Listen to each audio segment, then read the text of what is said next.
Karl Marx argued that under capitalism, the worker is related to the product of his labor as to an alien object. That's because what the worker produces, the worker doesn't own. Extending from this, the worker does not fulfill himself in his work, but denies himself, has a feeling of misery rather than well-being, does not develop freely his mental and physical energies, but is physically exhausted and mentally debased.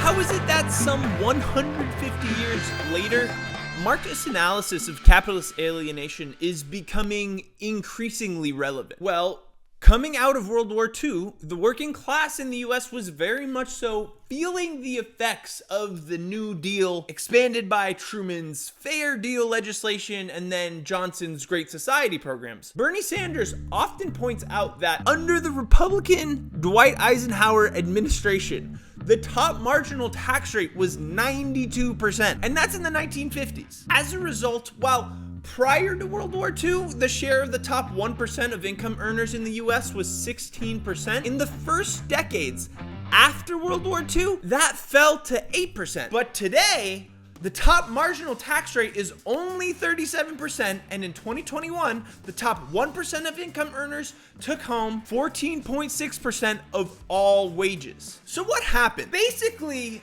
in response to New Deal liberalism, around the world, piece of shit economists like Friedrich Hayek, Frank Knight, and most importantly, Milton Friedman began to formulate a free market response to what they saw as the crisis of declining income inequality. They saw it as that. That was a crisis for them. And that response coagulated into the ideology known today as neoliberalism, defined by David Harvey as a theory of political economic practices that proposes that human well-being can best be advanced by liberating individual entrepreneurial freedoms and skills within an institutional framework characterized by strong property rights, free markets, and free trade. As far back as Nixon, neoliberal ideas begin to be experimented with, but it's with Carter who begins to usher in an era of neoliberalism as he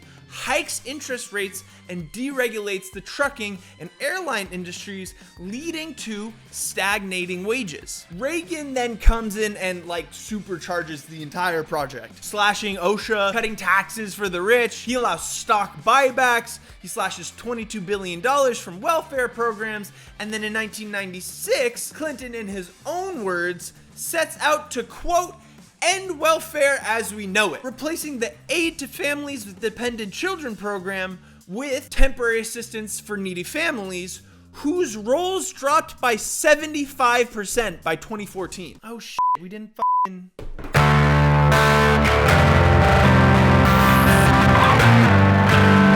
And then, of course, you have globalization, which starts under Reagan but is drastically expanded under Clinton when he signs the North America Free Trade Agreement, which between 1994 and 2001 leads to some 750,000 manufacturing job opportunities for mainly non-college educated workers disappearing. But note, this is not a libertarian ideology.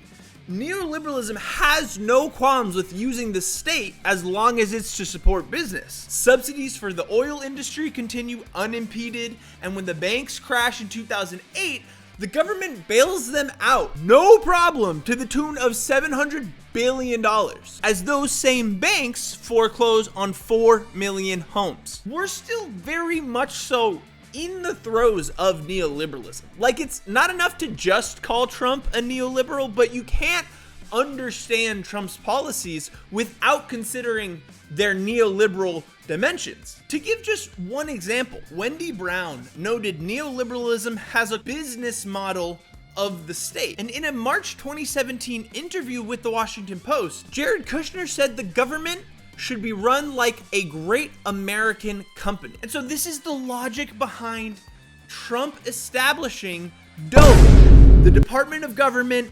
Efficiency, run by the richest person in the world who fires thousands of government workers, cuts hundreds of millions of dollars worth of grants, and virtually dismantles USAID. Now, these hyper-capitalist policy prescriptions have deepened the perpetual crisis of alienation under capitalism.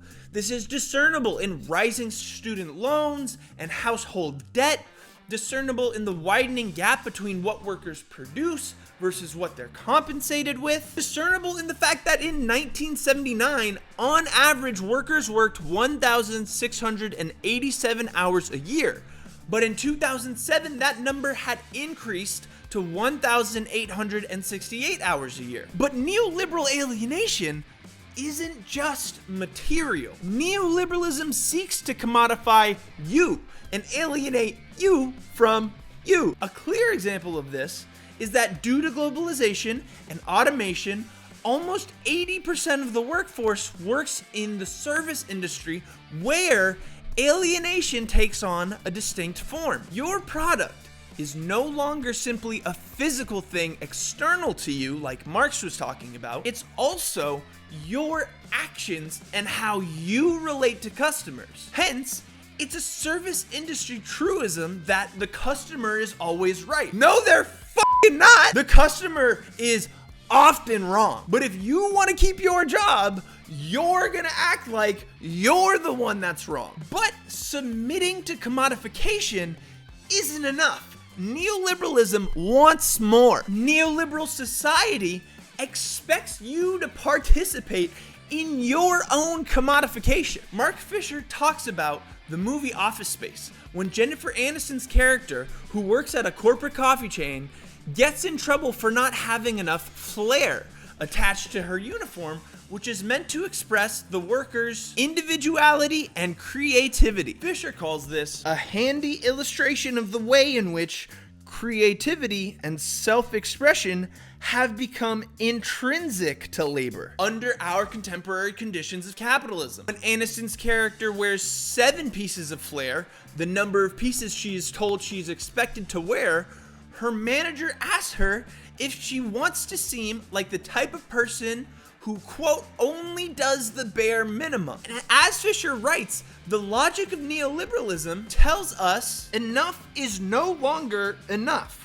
Under neoliberal conditions, the same efficiency that is expected of corporations is expected of individuals. That's why 7 pieces of flair are not enough, because it doesn't conform to the neoliberal work ethic. That work ethic is constantly reinforced in culture broadly. Remember when Kim Kardashian said, "I have the best advice for women in business. Get your fucking ass up and work." That was neoliberalism! Remember this?